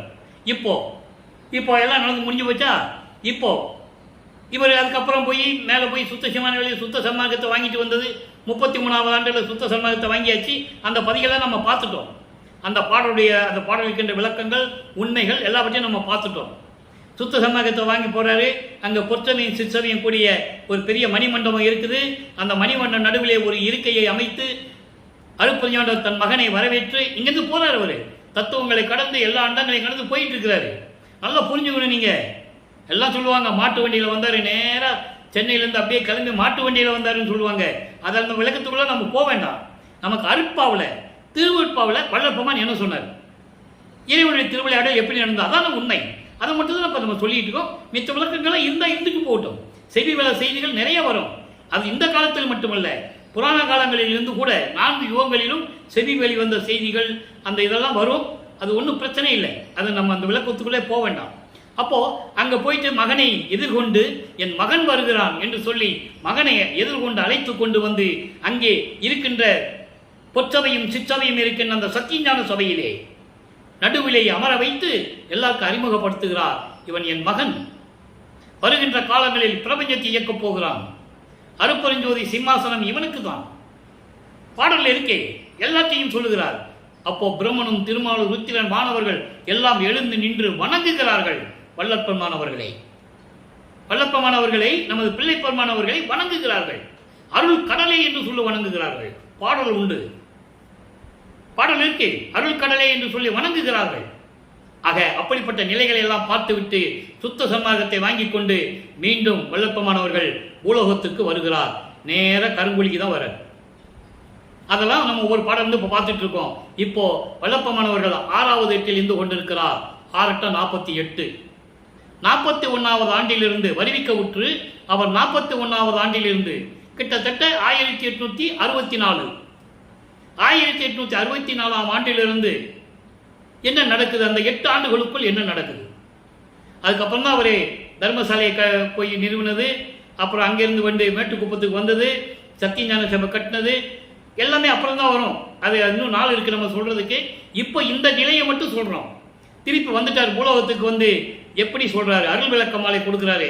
37வது பதிகம், 45வது பாடல், மொத்தம் 100 பாடல்களை கொண்டது. இன்னைக்கு 45வது பாடலை பார்க்குறோம். நல்லா கவனிக்கணும். ஓங்கிய ஓர் துணையின்றி, அதாவது ஒரு 4 வரியில் என்ன சொல்லுவாருன்னா, இந்த பாடலில் திருவொற்றியூரில் இருந்த ஒரு விஷயத்தை சொல்லுவார். அங்கே வந்து இருக்கும்போது அவருக்கு மறைப்பு நிலை. அங்கே இருக்கும்போது அருட்பஞ்சாண்டவர் அவருடைய அக்கா உருவத்தில் வந்து அருளம்பந்தம் கொடுத்தது, அதெல்லாம் நம்ம பார்த்துட்டோம். அப்போ அது எப்போ சொல்றாருன்னா, மறைப்பு நிலை நீங்கிய பிறகு சொல்றாரு. அப்போ அங்க நடந்த ஒரு விஷயத்தை இந்த பாடலில் ஒன்று சொல்றாரு. இறைவனை பற்றி சொல்லும்போது அது சொல்றாரு. எப்படி? ஓங்கிய ஒரு துணையின்றி பாதி இரவதிலே உயர்ந்த ஒரு ஒட்டு திண்ணையில் உயர்ந்த ஒட்டு திண்ணையிலே படுத்த கடைசிறியன் தூங்கி மிக புரண்டு விழ தரையில் விழாது என்னையை தூக்கி எடுத்து அனைத்து கீழ் இடத்திய மெய்த்துணையே. அதாவது இவர் திருவொற்றியூரில் ஒரு பெரிய உயரமான திண்ணையில பசி, களைப்பு, திருவொற்றியூருக்கு நடந்து போன விஷயம், இதெல்லாம் சேர்ந்தவருக்கு தூக்கம் வந்து ஒரு பெரிய வீட்டோட ஒட்டிய ஒரு திண்ணையில படுத்துட்டார். முடியல. குழந்தை என்ன பண்ணுவார்? பாவம் என்ன பண்ணுவார்? 13-14 ஆண்டுகள்ல அவர் என்ன பண்ண முடியும் குழந்தை? அப்ப நடந்ததை இப்ப சொல்றாரு இந்த பாட்டுல. இறைவன் இப்படியெல்லாம் எனக்கு திருவிளையாடல் செஞ்சாருன்னு சொல்றாரு. அதுக்கு தான் இந்த பாடலை நமக்கு கொடுத்துருக்காங்க வல்லற்பமான். அப்படி அந்த ஒட்டு திண்ணையில நான் தூங்கிட்டு போது கீழே விழ போயிருக்கேன். என்னை கீழே விழாதபடி என் தந்தை வந்து என்னை தாங்கி எடுத்து இன்னொரு இடத்துல படுக்க வச்சுட்டு போயிட்டாரு. தூங்கி எந்திரிச்சிட்டா நம்மளை பார்த்துருவான். நல்லா கவனிக்கணும். தூங்கி எந்திரிச்சிட்டா நம்மளை பார்த்துட்டா விடமாட்டான். அவன் கேட்குற கேள்விக்கு பதில் சொல்ல முடியாது. அதனால தூக்கி எடுத்து வச்சுட்டு இவர் மறைஞ்சு போயிட்டார். இப்போ சொல்றாரு பாருங்க, தூங்கி மிக புரண்டு விழ தரையில் விழாது. ஐயோ, ஒட்டுத்திணையில நம்ம பிள்ளை படுத்திருக்கானே, பசியிலேயே படுத்திருக்கிறானே, தூக்கம் கலப்பவனுக்கு இழைப்பு வேற, இவ்வளவு தூரம் நடந்து போயிருக்கான் திருவொற்றியூருக்கு, என்ன பண்ணுவானோ தெரியல நினைச்சிட்டே பார்த்துக்கிட்டே இருக்காரு. மகனை கண்காணிச்சுக்கிட்டே இருக்காரு. இவன் என்ன பண்றான், தினமும் என்ன பண்றான், என்ன நடக்குதுன்னு கண்காணிச்சுட்டு இருக்காரு. அப்போ திண்ணையில படுத்திருக்கும் போது பார்த்துட்டாரு. ஐயோ, நம்ம பிள்ளை கீழே விழுந்துருவானோ, விழுந்துட்டா பிள்ளைக்கு அடிபட்டுமே அப்படின்னு சொல்லி நேரா வந்து கீழே விழ போறாரு. இவர் தாங்கி மகனே என்று கொஞ்சி அடுத்த இடத்துல கீழே ஒரு இடத்துல படுக்க வச்சுட்டு இவர் மறைஞ்சு போயிட்டாரு. நல்லா புரிஞ்சுக்கணும். நீங்க இவன் கையில மாட்டக்கூடாதுன்றத தெளிவா இருக்கிறார். ஏன்னா ஆண்டுகள் இருக்குது, இன்னும் நிறைய பக்குவப்படணும், பிள்ளை பக்குவப்படணும். அப்போ அப்படி கீழ்கடித்தே மெய் துணையே. இப்போ சொல்றாரு அதை, எப்படிப்பட்ட இறைவன், எனக்கு மெய் உண்மையாகவே இருக்கின்ற தந்தை உறவாக இருக்கின்ற அருட்பெருஞ்சோதியே, தாங்கிய என் உயிருக்கு இன்பம் தந்த பெருந்தகையே, உன்னாலே வருவிக்க விட்டு இந்த உடம்பிலே ஒட்டி இருக்கிறதே உயிர், தாங்கிக் கொண்டிருக்கிறதே இந்த உடம்பை, அந்த உயிருக்கு பேரின்பத்தை கொடுத்த என் பெருந்தகையே, சத்குருவே, நான் செய்த பெருந்தவம் பயனாம் பொருளே, நான் செய்த தவத்தினால் எனக்கு கிடைத்த அருட்பெருஞ்சோதி ஆண்டவரே, ஏங்கிய என் ஏக்கமெல்லாம் தவிர்த்து என்னாகுமோ ஏதாகுமோ நான் ஏங்கிக் கொண்டிருக்கின்ற நேரத்திலே என் ஏக்கத்தை எல்லாம் நீக்கி அருளி பொதுவில் இளங்கும் நடத்தரசே. அங்கே திருச்சிற்றம்பலத்திலே அருளாட்சி செய்து கொண்டு திருவிளையாடல் செய்து கொண்டிருக்கின்ற இறைவனே, என் இசையும் அணிந்து அருளே. நான் சொல்லுவதையும் கேட்டு, இசையும் என்பது சொல்லுவதை கேட்டு, நான் பாடுவதை கேட்டு, நான் வைக்கின்ற விண்ணப்பங்களை கேட்டு, நான் செய்கின்ற முறையீடுகளை கேட்டு எனக்கு அருள வேண்டும் என்று சொல்லி இந்த பாடலை அருளி இருக்கிறார்கள். இப்போ மகன் சொல்லியாச்சு, அப்பன் பூலோகத்துக்கு வரணும், அருட்பஞ்சோடர் வரணும், வந்தவரை எப்படி சொல்றார் பாருங்க. அருமையான பாடல். இறைவனை நான் எப்படி பார்த்தேன் என் தந்தைன்னு சொல்லுவாரு பாருங்க. பெண்மையை வயங்கும் ஆண்மையை அனைத்தும் பிறங்கிய பொதுமையை பெரிய தன்மையை எல்லாம் வல்ல ஓசித்து சாமியை தயாநிதி தன்னை வன்மையை அழியா வரத்தினை ஞான வாழ்வை என் மதியில் விளங்கும் உண்மையை என் உயிரை என் உயிருள் ஒருவனை கண்டுகொண்டேனே. இந்த பதிகம் ஏன் உருவாச்சு? இறை திருக்காட்சி என்ற பதிகம். இவர் விண்ணப்பம் வைக்கிறாரு, எங்க அப்பனை வர சொல்றாரு, அங்க அப்பா இங்க வராரு. இதெல்லாம் கருங்குழியில நடக்குது. கருங்குழியில் தண்ணீரால் விளக்கரித்த இடம் பெருமை வாய்ந்தது அப்படிதான். நம்ம இல்லை என்று சொல்லவில்லை. ஆனால் மற்ற திருவிளையாடல்கள் அங்கு நடந்ததை உலக மக்களுக்கு யாருமே சொல்லவில்லை. வேதனையான விஷயம். எப்படிப்பட்ட இடம் கருங்குழி? அற்புதமான இடம். இறைவனும் தந்தையும் மகனும் உரையாடிய இடம். சத்தியஞான சபை கட்டாலே அப்பனை கொண்டு வந்து இங்க நிக்க வச்சாரு, அதோட வேலை முடிஞ்சிருச்சு அவருக்கு. ஆனா சித்தி வளாகத்தில் போனாரு, அவங்க அப்பா வந்தாரு, தன்னோட கலந்துக்கிட்டாரு, வேலை முடிஞ்சு போச்சு. ஆனா கருங்குழி அப்படி அல்ல. கருங்குழியில் தந்தையும் மகனும் உரையாடியது, அவர்களுக்குள்ளே பேச்சுவார்த்தைகள் பரிமாறிக்கொண்டது, இதெல்லாம் அங்க நடக்குது. அப்ப சொல்றாரு, எப்படிப்பட்ட இறைவன் சொல்றாரு பாருங்க. பெண்மையை வயங்கும் ஆண்மையை. இங்க பெண்மை என்பது பெண்பால் அல்ல, ஆண்மை என்பது ஆண்பால் அல்ல. பெண்மை என்பது சாந்தமானது, மௌனமானது, சாந்தமானது, எப்பையும் சிந்திக்கக்கூடிய ஒரு மனம். ஆண்மை என்பது ஆற்றல் படைத்தது. அதனால்தான் உனக்கு ஆண்மை இருக்குதா என்று சொல்லுவார்கள், உனக்கு வீரம் இருக்கிறதா என்றெல்லாம் சொல்லுவார்கள் உலகியலிலே. அப்படி சாந்த தன்மையும் மௌன நிலையையும் கொண்டு அதே நேரத்தில் அருளாற்றலையும் கொண்டிருக்கின்ற, விளங்கிக் கொண்டிருக்கின்ற பொதுமையை. பொதுமை என்பது கருணை உள்ளம் கொண்ட இறைவன், உயிர் இரக்கம் கொண்ட இறைவன், தயவும் கருணையும் உள்ள இறைவன். அதான் பொதுமை என்று சொல்லுகிறார். பொதுமை என்பது பொதுவான ஒரு விஷயம் என்னவென்றால் உயிர்களின் மேல் இரக்கம் காட்ட வேண்டும். அதான் பொதுமை. எல்லாமும் எல்லாரும் பெற வேண்டும், அது பொது உடைமை. அப்படிப்பட்ட இறைவன் என்று சொல்லுகிறார். அப்படிப்பட்ட பொதுமையை, அருட்பெருஞ்சோதியை, பெரிய தன்மையை, பெரிய கடவுளை, எல்லாம் வல்ல ஒரு சித்து சாமியை, எல்லா வரலையும் பெற்றுக் கொண்டிருக்கின்ற இறைவனை, தயாநிதி தன்னை. தயாநிதி என்பது அருள் செல்வம், அள்ளி அள்ளி கொடுக்கின்ற செல்வம். அப்படிப்பட்ட இறைவனை, வன்மையை, அருள் வல்லமையை, அழியா வரத்தினை, அழியாமல் இருக்கின்ற இறைவன், பிறப்பும் இறப்பும் இல்லாத இறைவன், சுயமாக தோன்றிய இறைவன். அது ஒரு இடத்துல சொல்லுவாரு, தாயின் வயிற்றில் முளைக்காதவன் என்று சொல்லுவார். தாயின் வயிற்றில் முளைக்காதவன் என்றால் பிறப்பு இல்லாதவன். பிறப்பு இருந்தாதானே இறப்பு இருக்கும். அதான் அழியா வரத்தினை. அப்படிப்பட்ட அழியா வரம் கொண்ட இறைவனை, அருட்பெருஞ்சோதியை, ஞான வாழ்வை, மெஞ்ஞான இறைவனை. மெஞ்ஞானம் என்பது வேறு, ஞானம் என்பது வேறு. ஏற்கனவே விளக்கங்கள் நிறைய கொடுத்திருக்கிறேன். மெஞ்ஞானம் என்பது முக்காலத்தை உணர்ந்தவன், பிரபஞ்சத்தை இயக்கக்கூடியவன். அருட்பெருஞ்சோதிக்கு அப்புறம் மெஞ்ஞானம் பெற்றது இந்த பிரபஞ்சத்திலேயே நமது வல்லற்பமான ஒருவர் தான், வேறு யாரும் இல்லை என்பதை திருவுற்பால் இருக்கின்ற உண்மைகளை என்னால் எடுத்து சொல்ல முடியும். எல்லாமே கர்ம சித்தி, யோக சித்தி, முத்தி அடைந்து போனவர்கள். ஞான சித்தியை யாரும் பெறவில்லை என்பதை நிறைய இடங்களில் நான் விளக்கம் கொடுத்திருக்கிறேன். என் மதியிலே விளங்கும் உண்மையை, என் அறிவிலே விளங்கக்கூடிய இயற்கை உண்மை விளக்க கடவுளை, அருட்பெருஞ்சோதியை, என் உயிரை, என் உயிரில் ஒருவனை கண்டுகொண்டேனே, ஒரே இறைவன் அருட்பெருஞ்சோதி என்று சொல்லுகிறார். சரி, இப்ப இறைவனை ஏத்தும் இன்பம் அடுத்த பதியத்தில் 49வது பதியத்தில் இறைவனை ஏத்தும் இன்பம் 7வது பாடல். நல்ல கவனிங்க, இதுக்கு 2 விளக்கங்கள் இருக்கிறது. உலகியல் விளக்கம், நூல் விளக்கம் வேறு. இறைவன் கொடுத்த சுத்த சன்மார்க்க விளக்கம் வேறு. தாகம் உள் எடுத்த போது எதிர் கிடைத்த சர்க்கரை அமுதே. நமக்கு வெயில்ல போயிட்டு இருக்கோம், தாகம் எடுத்துச்சுன்னா என்ன தேடுவோம்? எங்கேயாவது கூல்ட்ரிங்க்ஸ் கடை இருக்கா, குளிர்பான கடை இருக்கா, கரும்பு சாறு எங்கேயாவது விற்கிறானா, தேடுவோம்ல. அதை சொல்றாரு, தாகம் உள் எடுத்த போது எதிர் கிடைத்த சர்க்கரை அமுதே. இது நூல் விளக்கம், சுத்த சன்மார்க்க விளக்கம். அருள் வேண்டும் என்று நான் நினைக்கும் போதெல்லாம், உன்னுடைய அருள் எனக்கு தேவைப்படுகிறது என்று நினைக்கும் போதெல்லாம், எனக்கு அருளிய இறைவன் என்று உன்னை நான் சொல்லுவதா? என் கோன் சொல்றாரு, என் கோன என்று சொல்லுவதா? எப்படி சொல்றாரு பாருங்க.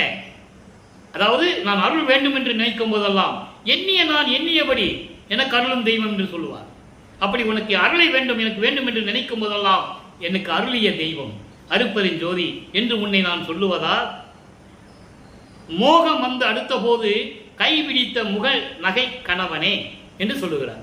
இறைவனை கணவன் என்று சொல்கிறார். ஏன் சொல்றாரு? ஒரு பெண்ணுக்கு மோகம் வந்து விட்டால், காமம் வந்து விட்டால் கணவனை தேடுவாள். இது உலகியலுடைய இயற்கை, இது இயற்கை. அதே போன்று எனக்கு பேரின்பம் வேண்டும் என்று நினைக்கும் போதெல்லாம் முக சிரிப்புடன், முகம் மலர்ந்து எனக்கு அருளை கொடுத்த இறைவன் என்று உன்னை சொல்லுவதா? அதான் இதுக்கு பொருள். உடனே நீங்க படிச்சுட்டு என்ன சொல்லுவாங்கன்னா, என்ன இப்படி சொல்லிட்டாரு, மோகம் வந்துட்ட போது கைப்பிடித்த கணவன் என்று சொல்லுகிறார். தாகம் எடுப்போது சர்க்கரை கமுதை என்று சொல்லுகிறார். அதெல்லாம் கிடையாது. இதுதான் இறைவன் கொடுத்த விளக்கம், சுத்த சொன்னார் விளக்கம். எனக்கு பேரின்பம் கிடைக்கும் போதெல்லாம் முகமலர்ந்து எனக்கு அருளிய இறைவன் அருப்பெருஞ்சோதி என்று உன்னை நான் சொல்லுவதா? போகம் உள் விரும்பும் போதிலே வலிந்து புணர்ந்த ஒரு பூவையே என்கோ நீ உன்னை ஒரு பெண் என்று சொல்லுவதா? என்னுடைய ஆசைகள் எல்லாம் தீர்ப்பதற்காக என்னுடனே கலந்து கொண்ட உடல் உறவில் உள்ளத்தில் கலந்து கொண்ட புணர்ந்த என்பது அதான் ஆணும் பெண்ணும் புணர்வது என்று சொல்லுவார். அப்படி புணர்ந்த ஒரு பெண் என்று உன்னை நான் சொல்லுவதா அப்படின்னு சொல்லுவது போல இங்கே கூறியிருக்கிறார். அப்படி அல்ல. எனக்கு பேரின்பம் வேண்டும் போதெல்லாம் எனது வலுக்கட்டாயமாக என்னிடம் வந்து என்னுடன் உள்ளத்திலே கலந்த ஒரு இறைவன் என்று உன்னை நான் சொல்லுவதா? ஆகம் உள் புகுந்து என் உயிரினில் கலந்த அம்பலத்து ஆடி நின்றனையே. என் உடம்பிலும், ஆகம் என்பது உடம்பு, என் உடம்பிலும் என் உயிரினிலும் புகுந்து கலந்து நின்று கொண்டு திருவிளையாடல் செய்து கொண்டிருக்கிறாயே. அம்பலத்தில் நின்று கொண்டு திருவிளையாடல் செய்வது போல என் உள்ளத்திலும் உயிரிலும் நின்று திருவிளையாடல் செய்து கொண்டிருக்கிறாயே, உன்னை நான் எப்படி சொல்லுவது என்று அந்த இன்பத்தை கூறுகிறார். உலக மக்களுக்கு சொல்றாரு, இந்த நிலையிலெல்லாம் நான் இருந்தேன், பேரின்பமாக இருக்கிறேன். உலக மக்களே, நான் எனக்கு அருள் வேண்டும் என்று சொல்லுவதெல்லாம் எனக்கு அருளை கொடுத்த இறைவன் அருப்பெருஞ்சோதி. எனக்கு இன்பம் வேண்டும் என்று சொல்லும் போதெல்லாம் என்னை கலந்து கொண்ட இறைவன் அருப்பெருஞ்சோதி. என் உடம்பிலும் உயிரிலும் உள்ளத்திலும் கலந்து கொண்டு திருவிளையாடல் செய்து கொண்டிருக்கின்ற இறைவன் அருப்பெருஞ்சோதி என்று சொல்லுகிறார். சரி, இப்போ திருநட புகழ்ச்சி. திருநட புகழ்ச்சி என்பது 50வது பதிகம் திருநட புகழ்ச்சி. இன்னைக்கு 8வது பாடல். பாடல் நல்ல கணிய இறைவனுடைய திருவிளையாடல் எப்படி நடந்தது உலக மக்கள் சொல்லணும்ல. முதல்ல 24 வருஷம் ஒன்றும் இல்லைன்னு சொன்னார். அதுக்கப்புறம் 32 ஆண்டுகளுக்குள்ள தனப்பொடி அம்மையாருக்கு தாலி கட்டியது, அந்த திருவிளையாடல், கதவு போட்டது, உள்ள வந்து கொடுத்தது எல்லாம் சொல்லிட்டாரு. அதுக்கப்புறம் கருமொழியில் நடக்கிற திருவிளையாடலையும் சொல்றாரு. எப்படியெல்லாம் வந்தாரு, இறைவனை பார்த்தேன்னு சொல்றாரு. இப்போ அந்த திருவிளையாடலுடைய தன்மை என்ன சொல்லணும்ல, சொல்றாரு. உலக மக்கள்கிட்ட சொல்றாரு. திருநட புகழ்ச்சி படிப்பு அடக்கி கேள்வி. முதல்ல பாடலை சொல்லிடுறேன், உங்களுக்கு புரியாது, விளக்கத்தை நான் தொடர்ச்சியாக சொல்லிடுறேன். படிப்பு அடக்கி கேள்வியெல்லாம் பற்ற விட்டு அடக்கி பார்த்தலும் அடக்கி உறும் பரிசமெல்லாம் அடக்கி தடிப்புறும் ஊன் சுவை அடக்கி கந்தமெல்லாம் அடக்கி தடிப்புறும் ஊன் சுவை அடக்கி கந்தமெல்லாம் அடக்கி சாதி மதம் சமயம் என்னும் சலக்கையும் விட்டு அடக்கி. சொல்லிட்டாரா? இது விட்டாதான் சுத்த சன்மார்க்கத்துக்குள்ள போக முடியும். இல்லை, போக முடியாது, அடி எடுத்து வைக்க முடியாது. சொல்லுவார் ஒரு பாட்டில், சத்தியஞான சபையில் பிரம்மனும் திருமால் எல்லாம் வெளியே நின்றுட்டு இருக்காங்களா, படிக்கு கீழே காலு கூட எடுத்து வைக்க முடியலையா அவங்களால. ஏன்னா அவங்க சுத்த சன்மார்க்கத்தில் இல்லைன்னு சொல்ற பாட்டு இருக்கு. என்ன இப்போ அந்த மாதிரி சுத்த சாதி சமயம் சமயெல்லாம் சலக்கையும் விட்டு அடக்கி மடிப்பு அடக்கி நின்றாலும் நில்லே நான் என்று சொல்லுகிறது. மனத்தை சொல்றாரு, மனம் உள்ளத்தை சொல்றாரு. நில்லே நான் எனவே மனக்குரங்கு வியப்ப என்றன் மனக்குரங்கு குதித்த துடிப்பு அடக்கி ஆண்டு கொண்ட துறையே. திருவிளையாடல் சொல்றாரு, இறைவனுடைய திருவிளையாடல் சொல்றாரு. எப்படியெல்லாம் இதையெல்லாம் இறைவன் எனக்கு அடக்கினான் சொல்றாரு. அடக்கி என் உள்ளத்தை சுத்த நடமுறுகின்ற சித்த சிகாமணியே. இது பாடல். இப்ப இந்த பாடல பாருங்க, ஐம்புலன்களை சொல்றாரு. கண், காது, மூக்கு, வாய், மெய். பார்த்தலும் அடக்கின்னு சொன்னாரா, அது கண்ணு. உறும் பரிசம் எல்லாம் அடக்கி. பரிசம் என்பது தொடு உணர்வு, அது புலன்களை வரும். பொறிகள் வேறு, கண், காது, மூக்கு, வாய், மெய். இது பொறிகள், ஐம்பொறிகள். புலன்கள் என்பது ஒளி, சுவை, நாற்றம், உணர்வு. பரிசம் என்பது உணர்வு, தொடு உணர்வு. அதான் இந்த ஐம்புலன்களையும் 5 புலன்களையும் 5 பொறிகளையும் அடக்கி. புரிஞ்சுக்கிட்டீங்களா? அதனாலதான் பார்த்தலும் அடக்கி. பார்த்தல் என்பது கண்ணால பார்க்கிறது, கண். ஒரு பரிசம் எல்லாம் அடக்கி. அங்க உணர்வை சொல்றாரு, தொடு உணர்ச்சி. தொட்டா எப்படி நமக்கு அது உணர்ச்சி தெரியுது அது. அதுக்கப்புறம் தடிப்புறும் ஊன் சுவை அடக்கி. சுவை, ஒளி சுவைன்னு சொன்னல, அந்த சுவை அடக்கி. கந்தம் எல்லாம் அடக்கி. கந்தம் என்பது மனம். அதான் நாற்றம் என்று சொல்லுவார். நாற்றம் என்றால் அது மனம். மனத்தையும் அந்த மனத்தை அடக்கி சாதி மதம் சமயம் எல்லாம் இந்த அநீதிகளை அடக்கி என் சோம்பலை அடக்கி சும்மா இரு என் மனதை சொன்னால் நான் நிற்க மாட்டேன் என்று சொல்லுகிறது. நின்றாலும் இதையெல்லாம் அடக்கி நான் நின்றாலும், நல்லா கவனிக்கணும், இவ்வளவு தூரம் சொன்னோம்ல இந்த விளக்கங்கள், கண் காது மூக்கு வாய் மெய் இந்த ஐம்பொறிகளாலும், ஒளி சுவை நாற்றம் உணர்வு இந்த ஐம்புலன்களாலும் நான் அடக்கி நின்றாலும் கூட நான் நிற்க மாட்டேன் என்று சொல்லி எனது மனம் வனக்குரங்கை விட, காட்டுக்குள் இருக்கிற குரங்கை விட என் மனக்குரங்கு குதித்த ஆட்டத்தை எல்லாம் அடக்கி, எவ்வளவு அற்புதமா சொல்றான்னு பார்க்கணும். நீங்க இறைவனுடைய திருவிளையாடல் நடக்குதுங்க. அப்படியெல்லாம் அடக்கி என் மனக்குரங்கு குதித்த துடிப்பை எல்லாம் அடக்கி என்னை ஆட்கொண்ட துறையே, இப்படியெல்லாம் திருவிளையாடல் செய்து ஆட்கொண்டாயே, என் உள்ளத்தை சுத்த நடம்புரிகின்ற சுத்த சன்மார்க்க தலைவனே என்று சொல்லுகிறார். ஆக இப்ப பாருங்க, பெறாப்பேறு 50 பதிகம், பெறாப்பேறு 8வது பாடல். இந்த பாக்கியம் எப்படி கிடைச்சது? இப்ப இறைவனுடைய திருவிளையாடல் சொன்னாரு, 8 ஆண்டுகள் வரைக்கும் ஒன்றும் இல்லை, அதுக்கப்புறம் 16 ஆண்டுகளுக்கு வரைக்கும் ஒன்றும் இல்லை, வரிவிற்ற ஆண்டிலிருந்து வரிவிக்க விட்ட 24வது ஆண்டிலிருந்து ஒன்றும் இல்லை, 32 நாட்களாக இந்த மாதிரி வந்தாரு, அருளை கொடுத்தாரு. அதுக்கப்புறம் நடந்ததெல்லாம் நம்ம பார்த்துட்டோம். சுத்த சமாகத்தை வாங்கினது, இறைவனுடைய இதெல்லாம் இன்னைக்கு பார்த்துட்டோம். பார்த்த பிறகு அதனுடைய பெறா பேரு, அந்த பாக்கியம் எப்படி இருக்கும்? யாரும் பெற முடியாத பாக்கியம், அதான் பெறா பேரு.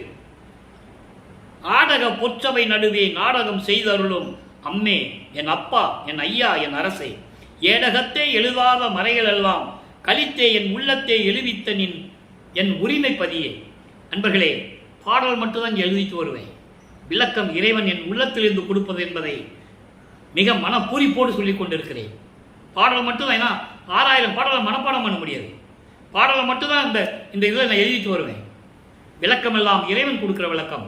இப்போ நான் பேசுனது நானே நினைச்சு பார்த்தா எனக்கு தெரியாது, என்னுடைய பதிவை போட்டு பார்த்தா தான் தெரியும் இதெல்லாம் நம்ம பேசியிருக்கிறோமா அப்படின்னு. ஏன் இங்கே பதிவு செய்கிறேன்னா, நீங்கள் புரிஞ்சுக்கணும். இறைவன் அருள் கிடைத்து விட்டால், சுத்த சன்மார்க்கத்தில் இருந்து கொண்டு இறைவனை அருளை பெற்று விட்டால் இறைவன் பக்கத்தில் இருப்பான் என்பதை உங்களுக்கு தெரிவிக்க வேண்டும் என்பதற்காகத்தான் இதை நான் கூறுகிறேன். அடுத்து பாருங்க, என் உள்ளத்தை எழுவித்த என் உரிமை பதியே, பாடு அகக்கால் மடந்தையரும் மைந்தரும் சன்மார்க்க பயன்பெற நல்ல அருள் அளித்த பரம்பரனை, மாயை காடகத்தை வளம் செறிந்த நாடு அகமா புரிந்த கருணையனே, சிற்றவையில் கனிந்த நறுங்கனியே. பாடல் எது? பாடல் விளக்கம் பாருங்க. அதாவது பொன் போன்று ஒளி வீசிக் கொண்டிருக்கின்ற திருச்சிற்றம்பலத்தில் இருக்கின்ற பொற்சபையிலே திருவிளையாடல் செய்து கொண்டிருக்கின்ற இறைவனே, திருவிளையாடல் செய்து கொண்டும் அருள் செய்து கொண்டும் இருக்கின்ற என் அப்பா, என் அம்மா, என் ஐயா, என் அரசே, மறைகள் எல்லாம் வேதங்கள் எல்லாம் எழுத முடியாத, சுவடுகளில் எழுத முடியாத விளக்கங்களை எல்லாம் என் உள்ளத்திலே மகிழ்ந்து கொடுத்த இறைவனே. அதான் சொல்றாரு, ஏடகத்தே எழுதாத மறைகள். ஏடகன்னா சுவடு, எட்டிலே எழுதாததை எல்லாம், வேதங்கள் சொல்லாததை எல்லாம் என் உள்ளத்திலே மகிழ்வோடு சொல்லிக் கொடுத்து இருக்கின்ற என் உரிமை பதியே, என் உரிமை தந்தையே, என் உரிமை அருட்பெருஞ்சோதி ஆண்டவரே, பாடு அகக்கால் பூலோகத்திலே துன்மார்க்கங்களை பின்பற்றிக் கொண்டு, சமயங்களையும் மதங்களையும் மார்க்கங்களையும் பின்பற்றிக் கொண்டு இருக்கின்ற பெண்களும் மடந்தையர் என்று சொல்லுகிறார். பெண்களும் மைந்தர்னா ஆண்கள், பெண்களும் ஆண்களும் சன்மார்க்கம் பயன்பெற அவர்களுக்கு நல் அருள் அளித்த பரம்பரனை. இறைவனுடைய திருவிளையாடல் சொல்றார், அப்படிப்பட்ட பாக்கிய பெண்மக்கனே, மாயை காடகத்தை வளம் செறிந்த நாடாக புரிந்த கருணையனே, மாயைகளையும் மயக்கங்களையும் காடு போல மனதிலே சுமந்து கொண்டிருந்த மக்களை எல்லாம் திருத்தி இந்த உலகம் இன்புற்று வாழ வேண்டும் என்பதற்காக வளம் செறிந்த நாடாக மாற்றிய கருணையனே, என் உள்ளத்திலே இருக்கின்ற கனி போன்ற இறைவனை என்று சொல்லி அறிவிக்கிறார்கள். அடுத்து பாருங்க, நான் இவ்வளவு நம்ம பேசணும்ல, 2 வரியில சொல்லுவார் ஞான மருந்து என்ற பதியத்திலே. அதை நான் சொல்ல கடமைப்பட்டு இருக்கிறேன். ஏன்னா இதான் முடிவான விளக்கம். 117 பதிகம் ஞான மருந்து 23, 25வது பாடல். மலை இலக்கான மருந்து என்றன் மரப்பை தவிர்த்த மெய் வாழ்க்கை மருந்து சொல்லிட்டாரா? மரப்பை தவிர்த்த பிறகுதான் அவருக்கு மெஞ்ஞானம் கிடைக்கிறது. சுத்த சன்மார்க்கத்தை பெற்ற பிறகுதான் மறைப்பு நீங்குகிறது. நல்லா புரிஞ்சுக்கணும் நீங்க. மரப்பை தவிர்த்த மெய் வாழ்க்கை மருந்து, கலை நலம் காட்டும் மருந்து, எங்கும் கண்ணாகி காணும் மருந்து. உலகத்தின் மேல கண்ணை வச்சு பார்த்துக்கிட்டே இருக்கிறாரா இறைவன். அப்படிப்பட்ட இறைவன் தன்னை அளித்த மருந்து, எனக்கு தன்னை அளித்த மருந்து, என்னோடு இரண்டரை கலந்த மருந்து, என்றும் சாகாத நல்வரம் தந்த மருந்து, எனக்கு சாகா வரத்தை கொடுத்த மருந்து, பொன்னடி ஈந்த மருந்து, அவருடைய திருவடியை எனக்கு கொடுத்த மருந்து. மருந்துனா இறைவன். அவர் திருவடியை என் தலைமையில வைத்து ஆசீர்வாதம் செய்தார். அதை விளக்கலாம் நான் ஏற்கனவே சொல்லிட்டேன், இப்பவும் சொல்றேன். இறைவன் திருவடியை தன் மகன் மேல் வைத்து ஆசீர்வாதம் செய்த காட்சியெல்லாம் நாம் ஏற்கனவே பார்த்து விட்டோம். அப்படிப்பட்ட மருந்து அருள் போகம் தந்த புனித மருந்து, எனக்கு அருள் பேரின்பத்தை கொடுத்த அருள் போனகம், எனக்கு பேரின்பத்தை கொடுத்த தந்த புனித மருந்து சுத்த சன்மார்க்க இறைவன். சுத்த சன்மார்க்க இறைவன் சொல்லுகிறார். அதுக்கடுத்து ஒரு சின்ன விளக்கம். ஜோதியில் ஜோதி 119வது பதிகம் 5வது பாடல் 6வது பாடல். இதை ஏன் நான் தனியாக எடுத்து சொல்றேன்னா, நீங்க எல்லாம் இந்த பாடலை பார்த்தீங்கன்னா உங்களுக்கு புரிஞ்சிடும் எல்லாமே. இப்ப நம்ம சொன்ன இப்ப இந்த 50 நிமிஷம் 55 நிமிஷம் பேசுறதே இங்க 2 வரியில சொல்லிடுவார். ஆபத்தை நீக்கி வளர்த்து. எந்த ஆபத்து? சமயங்கள், மதங்கள், மார்க்கங்கள் ஆபத்து. அந்த ஆபத்தை நீக்கி என்னை வளர்த்து அசையாமல் அவியாமல் அடியேன் உள்ளத்தை. அசையாமல் அவியாமல் என்றால் அசையாமல் நிலையாக இருக்கக்கூடியது, அவியாமல் என்றால் விலகாமல் இருப்பது, அணையாமல் இருப்பது என்பது பொருள். அப்போ என் உள்ளத்திலே நின்று கொண்டு நிலையாகவும் உள்ளத்திலே இருந்து கொண்டு அணையாமலும் ஒளிர்விட்டுக் கொண்டிருக்கின்ற அருப்பெருஞ்சோதியே தீபத்தை வைத்தது பாரி. என் உள்ளத்திலே அருப்பெருஞ்சோதியை ஒளிர்விட்டு எழுதி கொண்டிருக்கிறது என்று சொல்லுகிறார். திருச்சிற்றம்பலத்தை திருநடஜோதி. அங்க திருச்சிற்றம்பலத்தோட சொல்லுவார். சத்தியஞான சபையை கட்ட பிறகுதான், வடலூர்ல கட்ட பிறகு அதுக்கு ஒரு திருவிளையாடல் நடக்கும். அதை நம்ம பின்னால பார்க்க போறோம். இப்ப நம்ம பேசுறதெல்லாம் அங்கே திருச்சிற்றம்பலத்தை திருநடஜோதி. அடுத்து ஒரே ஒரு வரி. மெய் ஒன்று சன்மார்க்கமேதான் என்றும் விளங்க படைப்பு ஆதி மெய் தொழில் நீதான் செய்யென்று தந்தது பாரி. சன்மார்க்கம் ஒன்றுதான் உண்மையான ஒரு மார்க்கம். சுத்த சன்மார்க்கம் தான் உண்மையான மார்க்கம். அந்த மார்க்கத்தை உலக மக்களுக்கு கிட்ட கொடுத்து மகன் கிட்ட சொல்றாரு அருப்பஞ்சாண்டவர். அந்த சுத்த சன்மார்க்கத்தை உலக மக்கள்கிட்ட கொடுத்து நீதான் படைத்தல் முதல் 5 தொழிலையும் செய்ய வேண்டும் என்று 5 தொழிலையும் எனக்கு கொடுத்த இறைவன் திருநடஜோதி. திருச்சிற்றம்பலத்தை திருநடஜோதி. ஆக அன்பர்களே, இன்று இரவுடைய திருவிளையாடல் மிகவும் அற்புதமாக இருந்தது என்று நான் கருதுகிறேன். உங்களுக்கும் புரிந்திருக்கும். நீங்களும் சுத்த சன்மார்க்கத்தில் இணைந்து சைவ நெறியில் இருந்து கொண்டு கொலையும் புலையும் தவிர்த்து இறைவனை வணங்கி இறைவனுடைய அருளையும் செல்வங்களையும் எல்லாம் பெற்று இந்த வையகத்திலே நீங்கள் நீடூழி வாழ வேண்டும், நோயற்ற வாழ்வில் நீங்கள் வாழ வேண்டும் என்று இறைவனுடைய கருணையாலும் தயவையால் வாழ்த்தி விடைபெறுவது இந்த வள்ளலார் ஊழியன். மீண்டும் நாளை சந்திப்போம். நன்றி, வணக்கம். அருட்பெருஞ்சோதி அருட்பெருஞ்சோதி தனிப்பெரும் கருணை அருட்பெருஞ்சோதி. மீண்டும் அருட்பெருஞ்சோதி ஆண்டவருடைய திருவிளையாடல் தொடரும். கண்டு மகிழ்ந்து இறைவனை அருளை பெற்றுக் கொள்ளுங்கள்.